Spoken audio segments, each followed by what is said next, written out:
What are the aliens in the Jujutsu Kaisen sequel running from? Especially with dudes like this on their roster.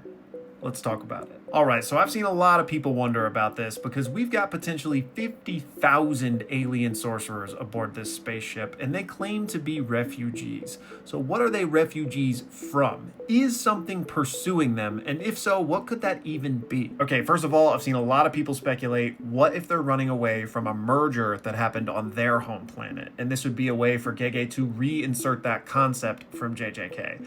And honestly, I don't think this is likely at all, just because that would be such a hyper-specific set of coincidences that it's a bit unbelievable. Because the merger was Kinjaku's fever dream, right? That he spent literally hundreds of years setting up for, and it took very precise setup in order to orchestrate, and he was ultimately unsuccessful, but still, so much went into that that I don't think it's possible that those same events just so happened to have played out on the alien homeworld with a similar maniacal mastermind who set it all up and merged hundreds of millions of people with a Tengen-like entity, right? I just don't think that adds up. But another possibility would be an entity that was as powerful or as threatening as a merger, but just wasn't literally a merger. Maybe something like a cosmic horror level cursed spirit, either that originated on the alien homeworld or just stumbled across it, a la a Galactus situation, right? Because we now know that cursed energy does exist on Earth, obviously, right? But now we have this existence of sorcery on another alien planet, which begs to reason that there could be even other places out there in the universe that have it as well.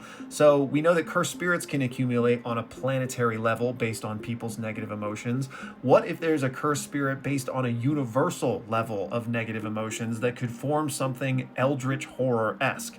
And again, whether it originated on their planet or elsewhere, perhaps it stumbled across their planet and these 50,000 refugees were the only ones able to make it out. Now, I do think something like this is possible, and let's be honest, would be cool as hell, but I don't know if it's the most likely, only because this is a short run series that's likely only going to be 30 chapters. I can't imagine setting up a big bad of that level in a short spin-off like this. So what does that leave us with? Well, maybe they're not running from any gigantic threat at all. Perhaps just something happened on their home planet, a natural disaster or a scarcity of resources, something that has just pushed them to find a new home. I think that would make a bit more sense and be more grounded for the shorter series, and obviously play way more into the analogy of real-world immigrants, which Gege seems to be focusing on here. That being said though, Cthulhu sure would be sick as hell, but y'all let me know all of your thoughts, and massive shout out to Alana for inspiring this video today.